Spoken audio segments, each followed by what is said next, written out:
Wendigo, the Wendigo. I saw it just a friend ago. Last night it lurked in Canada. Tonight on your veranda. As you are lolling hammock-wise, it contemplates you stomach-wise. You loll, it contemplates, it lollops. The rest is merely gulps and gollops. Gulps and gollops, gulps and gollops, gulps and gollops. That's enough, Polty. Hey, spooky siblings. My name is Red, and this is Left on Red, Scary Mondays. And that was Polty, the poltergeist. He's quite the troublemaker. Now, Polty, are you ready for a true Wendigo tale? Wendigo. Our true Wendigo story is brought to us by Lucy Boo 22. I honestly don't know where to start or if I'm ready to be posting this story of mine, but hopefully it'll help. I know you won't believe me, and honestly, I won't even blame you guys. It still doesn't make sense in my own head. I've heard stories about unknown creatures in woods, but never thought I'd encounter one myself, you know. This makes a good horror story for people, but it eats me every day. But here we go.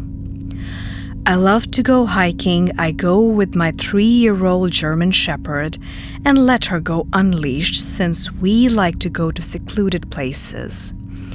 Now, I have been hiking all over Utah mountains and wanted a new hike that wasn't too far from me. I have an app that tells me about hikes near me, if it's a hard hike, reviews, and if it's dog-friendly. Now, I was scrolling through Old Trail looking for possibly something new, but I wasn't too hopeful. But to my delight, there was something new. I don't know why I don't remember the name of it, but I do remember it was at the bottom of the list and it had one review saying, "Good." I thought that was kind of strange, mostly because people love to review hikes and try to tell the city what they can do to improve the hike and make it more safe. But I figured it wasn't a popular hike. So the next day, Kyrie and I packed up our stuff and went up towards the hike. I always carry first aid kit, extra food, a knife, and just emergency stuff in case I get lost. It's important to mention now that Kyrie eats a raw diet, meaning she eats raw meat, not cooked. And since we were going so early in the morning, I thought I would bring some with us. I put it in her blue backpack I make her wear and decided when it was getting warmer, we would stop to eat. Where I live, there's a long drive through the canyon and many roads going towards the hike you'd like to go on. This one was a little further than I'm used to, but I didn't care. It was new, and I was excited, so was Kyrie. She cries in the car until we get there. Now I was following the directions on my phone and saw that it had led me towards a thin road that was hidden. No wonder I haven't heard of this place. It was hidden and far up the mountain. The road only fit one car, so the whole time I was anxious that another car would come down and how I would handle that, but there never was. I never saw another car. When I got to the parking lot, if I could call it that, I noticed there was only space for like 3 cars, all in a tight space. It was small, so I decided to park my car with the front facing towards the road. I thought maybe it was a private property, checked the app, but it didn't say anything about private property. I shrugged it off, got Kyrie out, prepared us, and saw the trail. Now, even though I knew there wasn't anyone parked there, I kept Kyrie on a leash. I didn't know if there were bikers along the trail, but after 30 minutes or so, I didn't see anyone. I decided to let her off leash. It was a steep hike for the first half, but it was beautiful. We were deep in the woods and I felt at peace. I used to wear headphones when I hiked, but I didn't anymore, so I was enjoying the natural sounds of the forest. It was still early in the morning, so I wore a light jacket and decided when it got warmer, I'd give Kyrie her breakfast. Now, before you start to hate, I know bringing Kyrie's raw meat was absolutely stupid and ignorant of me.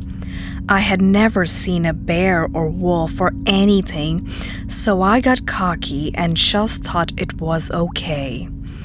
I learned my lesson the bad day, so no need to tell me I was dumb. But honestly, I wouldn't blame you if you commented that. Now here is where we begin the bad part of the story. The trail finally stopped being steep and sort of an easy hike from here. When you got to the top, you could see through the trees a beautiful open meadow.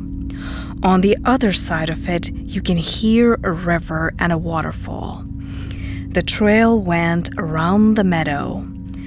The meadow was absolutely beautiful, with mountains in the background, the sound of the water.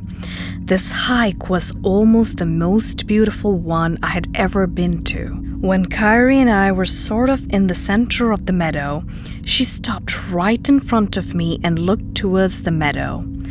Kyrie always walked ahead of me, and when she stopped, I stopped, since I trusted her judgment. Before I could look, the smell hit me. You know, the typical rotting smell, but oh my God. Words cannot explain how bad it stank. It burned my nose and started to make me tear up. I put my shirt over my nose, feeling nauseous, and looked over to where Kyrie was looking. In the middle of the meadow was a deer. Now, I've only seen does, but never a male deer in person. But his antlers were huge. Have you ever seen Princess Mononoke? When he sees the deer's spirit walking across the water and how big his antlers were, almost like that. The beauty of this deer was amazing, but not enough to take away the disgusting smell that was making me sick. The deer was looking towards the mountains and away from me. I thought maybe Kyrie's food was going bad. I checked that and it seemed fine. When I looked up again, the deer was looking towards our direction. I noticed that Kyrie's hackles went up at that. She started to cry nervously. Now, I've heard of Wendigos and skinwalkers. I am Native American. It is common for these creatures to be in our childhood stories. That and also listening to scary stories on YouTube. Now, when Kyrie did that, I got a bad feeling in my stomach, despite the sickness. It was a Wendigo, I knew that. Now, I didn't know what to do. These creatures were only a part of my stories to make me go to bed. Not instructions of what to do. Plus, my grandmother was the one with the stories and passed away. She was the one with the experience, not my mom or anyone else. I glanced at Kyrie again when she cried and looked back towards the creature. It started to stand on its hind legs. Holy hell, it was freaking tall, and it faced my direction. It started to walk towards me. I was going to run until I heard in my head, "I am the one of this land." Suddenly, it started to run towards me full speed. I screamed, called Kyrie, and started to run. Kyrie was following behind me. I started to cry as I was running since I could hear it catch up to me. It was loud. It was destroying everything it came in contact with to get to me. The adrenaline running through me was making me just focus on running. I did not know where to go. I just ran. The trail suddenly got smaller and bushes with thorns started to appear, but I didn't feel them as they cut my arms. As I heard it got closer, it suddenly went to the left as I ran straight. I somehow had the balls to look back to see it was gone. But also Kyrie. "Kyrie," I said, but right as I called out for her, the trail ended with a foot drop onto a patch of rocks. I hit my head, bleeding a bit, but again I couldn't feel it that much and just got up. I looked towards the forest when I suddenly heard a loud cry from my right. It was Kyrie. "Kyrie," I cried out. I stood up crying and lost at what to do. I looked back to see a river leading up to the waterfall I heard. Suddenly, a heavy weight ran into me and we both fell back. I hit my head again on the back and looked up to see Kyrie. Kyrie had blood all over her. It was pouring from her neck. "Kyrie," I cried out. She was whimpering, breathing heavy. She still had her backpack on with some cuts in it. Before I had a chance to help her, a scream came from the forest. I looked back at the waterfall and somehow had the strength to pick up my 85-pound dog and carry her. I didn't know where I was planning to go. I was just running to the waterfall as if it was a safe place. I was almost there when I heard the creature land on the rocks that I did early.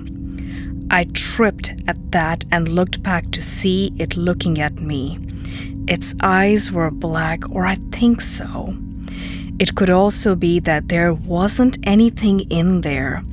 I don't know.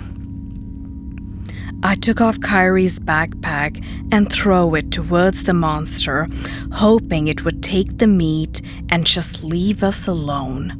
I was scooting back towards the waterfall, crying as I did so, holding and dragging Kyrie with my left arm.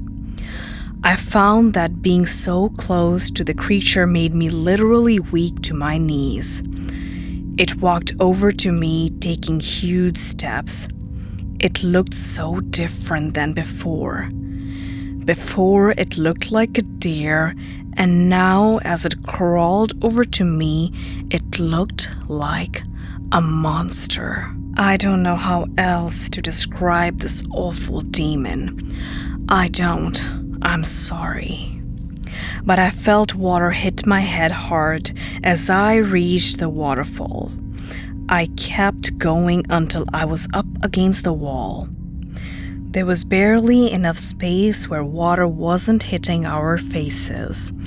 Kyrie felt limp at this point.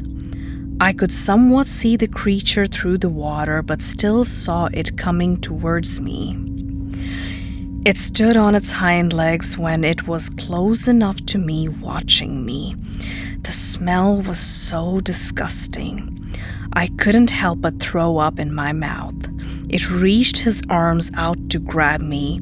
I screamed so loud. I actually lost my voice. After I let out that scream, another scream came from the deep forest. The creature snapped its head almost completely backwards, looking towards the scream. The scream sounded like the one this one had let out earlier. I was still holding on to Kyrie, crying and screaming, since its arm was close. It looked back at me, pulling its arm away, and again, I said in my mind, "I am the one of this land." With that, it took steps back, watching me, and went down the riverbank. It crawled on all fours, stopping next to Kyrie's backpack. It ripped it apart, pulling out the meat, eating it with the plastic bag that it was in. It suddenly screamed and ran towards that direction of the scream from earlier. When I thought it was gone, I stood up shakily and carried Kyrie towards the trail again. When I was running, I came across my backpack that I had left earlier and stopped. It was ripped apart, so I took off my jacket and wrapped it around Kyrie's neck where she was bleeding a lot. After that, I barely remember. All I remember is carrying Kyrie and driving down, screaming the whole way towards the emergency vet. They asked us what happened, and I told them it was a bear. They called the ambulance since I had blood all over me and they couldn't tell if it was mine or Kyrie's. Kyrie made it through the surgery and had to have some stitches on her along with the pad. It didn't really heal and a huge bump grew on there. It had been infected but eventually got better. She also had a bite mark on the top of her left eye, but that healed much better. They pulled out a 4-inch tooth. I don't have it because I couldn't even look at it, but they declared it from a bear, even though they said it looked weird. While I was waiting for Kyrie, I went to look up the trail on the app. It was gone. I don't know why or how, but it is. I don't remember where it is either. That's all a blur. So, Polty, what did you think of that story? Wendigo. And that was Scary Mondays. My name is Red, and this is Left on Red. Please don't forget to subscribe and press the bell notification to join the spooky siblings. Until next time.